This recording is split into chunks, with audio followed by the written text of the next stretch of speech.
प्रणाम साथियों, मैं योगी अरुणानंद मुनि आप सभी का हार्दिक स्वागत करता हूं। आशा करता हूं कि आप सभी कुशल मंगल हैं। साथियों, आज मैं आपके लिए एक ज़बरदस्त मुद्रा लेकर आया हूं।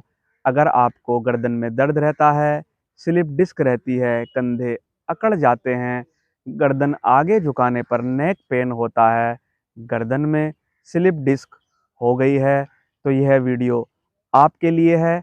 अगर आप सिलाई, बुनाई, कढ़ाई का काम करते हैं या गर्दन को एक अवस्था में रखकर लंबे समय तक काम कर सकते हैं या करते हैं, तो यह वीडियो आपके लिए बहुत ही अच्छी है। वीडियो को शुरू करते ही मैं आपको बता देता हूँ, वीडियो पूरा देखना, क्योंकि वीडियो जब आप पूरा देखेंगे तो अच्छे से उस चीज़ को समझ पाएंगे। साथियों, मुद्राएं जो होती हैं हमारे जीवन में इंजेक्शन की तरह कार्य करती हैं। मुद्राओं को करने से पहले एक बात समझ लेनी ज़रूरी है कि मुद्राओं को करने के साथ साथ आप में धैर्य होना चाहिए। छोटी मोटी बीमारियां मुद्राओं से तुरंत ठीक हो जाती हैं, लेकिन जो पुरानी बीमारियां हैं उनको ठीक होने में थोड़ा समय लगता है। लेकिन अगर आपको श्रद्धा है, अगर आपको विश्वास है, तो मुद्रा आपके जीवन को बदल सकती है। साथियों, आज मैं आपको जो मुद्रा बताने जा रहा हूँ उसको ब्रह्म मुद्रा कहते हैं। ब्रह्म मुद्रा ब्रह्मा जी से ली गई है। कहते हैं कि ब्रह्मा जी के 4 मुख थे, 4 मुँह थे। हालांकि ब्रह्मा का अर्थ वास्तविकता में यह है, जो चारों वेदों के ज्ञाता होते हैं उनको ही ब्रह्मा कहा जाता है। चारों वेद ही चारों मुख कहे गए हैं। हालांकि मुख तो एक ही होता है, लेकिन उपमा में, विश्लेषण में ऐसी बात होती है। तो हम आज इसके द्वारा ब्रह्मा जी के 4 मुख बनाएंगे और अपने गर्दन के दर्द को दूर करेंगे। सबसे पहले ब्रह्म मुद्रा में हाथों की स्थिति क्या होगी, मैं आपको समझा देता हूँ। हाथ की हथेलियाँ आपकी आसमान की तरफ रहेंगी और हाथ का जो अंगूठा है वो आपकी छोटी उंगली के मूल में लग जाएगा, इस तरीके से ये।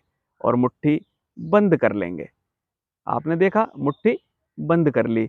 मुट्ठी बंद करने के बाद आपको ये मुट्ठी अपनी नाभि के नीचे इस तरीके से लगा लेनी है, यानी कि ये दोनों मुट्ठियां आमने सामने आ जाएंगी इस तरीके से।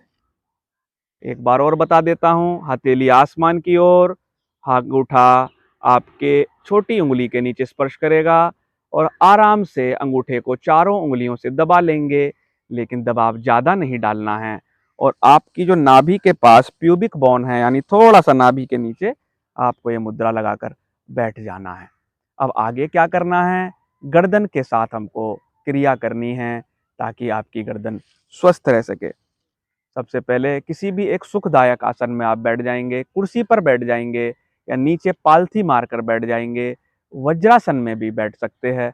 कोई भी आरामदायक आसन होना चाहिए, लेकिन आपकी कमर सीधी होनी चाहिए। साथियों, मुद्रा करने से पहले 2 बार गहरे लंबे श्वास लेंगे और छोड़ेंगे। कमर सीधी करके गहरा लंबा श्वास,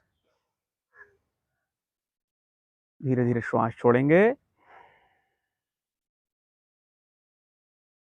गहरा लंबा श्वास लेंगे, धीरे धीरे श्वास छोड़ेंगे। इसके बाद साथियों, आंख तो आपकी बंद ही रहेंगी, मैं तो अभी आंख खोलकर बता रहा हूँ।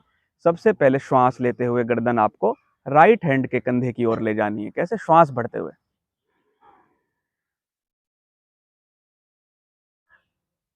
श्वास छोड़ते हुए गर्दन मिडिल पोजीशन में, यानी बीच में लानी है। ये पहली क्रिया हुई, लेकिन श्वास का लेना छोड़ना धीमी गति के साथ होना चाहिए। दूसरी क्रिया, गर्दन को लेफ्ट कंधे की तरफ श्वास लेते हुए,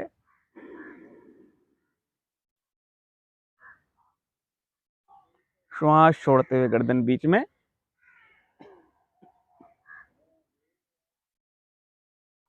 तीसरी क्रिया, गर्दन को श्वास भरते हुए ऊपर ले जाएंगे धीरे धीरे।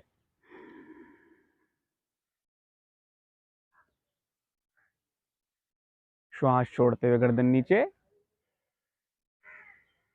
लेकिन पूरी नीचे नहीं ले जाएंगे, गर्दन बीच में रहेगी। अब श्वास भरते हुए अंतिम क्रिया करेंगे, गर्दन श्वास भरते हुए नीचे ले जाएंगे और ठुड्डी को छाती से लगाएंगे। श्वास अंदर भरते हुए गर्दन नीचे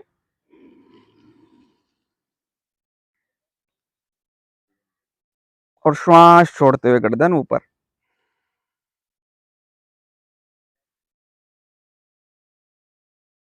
चार दिशाओं में हमने दाएं बाएं ऊपर नीचे श्वास के साथ हमने मुद्रा का समन्वय किया।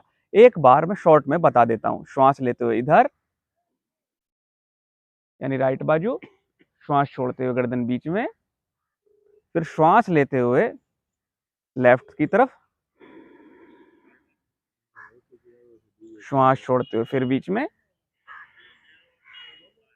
श्वास लेते हुए गर्दन फिर ऊपर,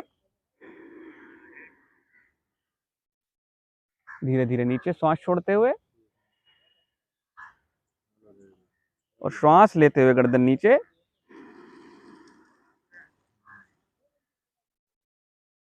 श्वास छोड़ते हुए ऊपर। साथियों, यह है आपकी ब्रह्म मुद्रा का अभ्यास हुआ। ऐसा आपको 5 से 9 राउंड करने हैं। 5 to 9 राउंड आपको करने हैं। दाएं बाएं ऊपर नीचे के 5 से 9 राउंड करने हैं। साथियों, गर्दन हमारे शरीर का बहुत ही महत्वपूर्ण हिस्सा है। गर्दन में ही आपका थायराइड ग्लैंड होता है। थायरॉक्सिन हार्मोन्स निकलता है। अगर थायराइड ग्लैंड आपका बीमारी से पीड़ित हो जाए तो आपका शरीर का वजन बढ़ने लगता है या वजन घटने लगता है। बाल आपके टूट टूट कर गिरने लगते हैं, सिर गंजा हो जाता है, मूड स्विंग होते हैं, कुछ भी काम करना अच्छा नहीं लगता। यहीं पर आपकी अन्न नली यानी कि आपकी फूड पाइप गुजरती है, वहीं से आपकी एयर पाइप अर्थात श्वास नली भी आपकी गर्दन से गुजरती है। अगर मैं पीछे की बात करूं तो आपने देखा होगा गर्दन के पीछे एक छोटा सा गड्ढा होता है। यहाँ पर पीछे हाथ लगाकर देखना, वहां पर आयुर्वेद के अनुसार शरीर की समस्त नाड़ियां आकर मिलती हैं और इस स्थान का कभी ऑपरेशन भी डॉक्टर करता नहीं है। शरीर का एकमात्र स्थान है जहां पर ऑपरेशन करने से, जिसको मेंडुला ओबेलागेटा बोलते हैं, व्यक्ति मर सकता है। मेंडुला हमारे श्वसन के लिए भी उत्तरदायी है, अर्थात हमारी ब्रीदिंग का जो कंट्रोल है वो मेंडुला ओबेलागेटा से होता है। और गर्दन हमारे नीचे के शरीर को ऊपर के शरीर से जोड़ने का कार्य करती है। प्राणवाहिनी नाड़ियाँ, ज्ञानवाहिनी नाड़ियाँ, महत्वपूर्ण नाड़ियाँ और महत्वपूर्ण अंग शरीर के ब्रेन में हैं। अगर आपका गर्दन स्वस्थ रहेगा तो आपका मस्तिष्क स्वस्थ रहेगा, आपका संपूर्ण शरीर स्वस्थ बना रहेगा। साथियों, इस मुद्रा को आप किसी भी आसन में बैठकर कर सकते हैं। मुद्रा को करने का जो तरीका है मैंने आपको बता दिया। 5 से 9 राउंड इस मुद्रा के आपको सहजता के साथ करने हैं। खाना खाने के 45 मिनट बाद आप इसको कर सकते हैं। ऑफिस में बैठे हुए, कंप्यूटर पर काम करते हुए, सिलाई कढ़ाई बुनाई का काम करते हुए आप इसको बीच बीच में परफॉर्म कर सकते हैं। आपकी गर्दन की मसल्स मजबूत बनेंगी और गर्दन में पैदा हो रहा तनाव आपका चला जाएगा। अब ये मुद्रा कैसे काम करती है?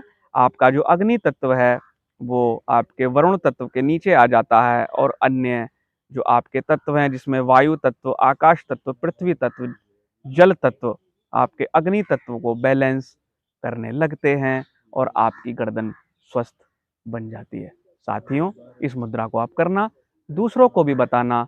वीडियो पसंद आए तो लाइक करना, शेयर करना, चैनल को सब्सक्राइब करना। साथियों, मैं आपके मंगल की कामना करता हूँ। प्रणाम।